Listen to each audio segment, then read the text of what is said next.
des explosions secouent une fois de plus la ville de Kryvyi Rog, au cœur de la région de Dnepropetrovsk. Les sirènes d'alerte aérienne déchirent le silence, plongeant la population dans une angoisse devenue une sinistre routine.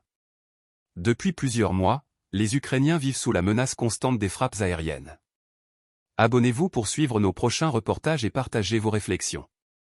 Depuis l'attaque sur le pont de Crimée le 10 octobre 2022, la situation ne cesse de s'aggraver.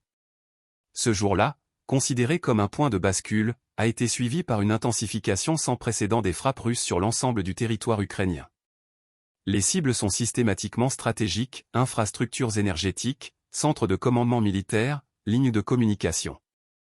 Ces attaques massives plongent le pays dans une guerre d'usure où chaque explosion alourdit un peu plus le bilan humain et matériel. Kryvyi Rog, ville stratégique de la région de Dnepropetrovsk, illustre cette réalité. Récemment frappée, elle paie à nouveau le prix de sa position clé dans la guerre. Chaque alerte aérienne agit comme une pression psychologique sur les habitants, les obligeant à vivre dans une peur constante.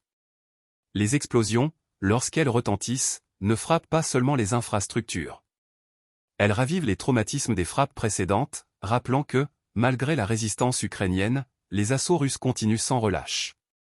Officiellement, le Kremlin affirme ne pas viser les infrastructures civiles. Dmitri Peskov, attaché de presse, a réitéré que les objectifs des frappes russes excluent délibérément les zones résidentielles et sociales. Pourtant, sur le terrain, les dégâts parlent d'eux-mêmes.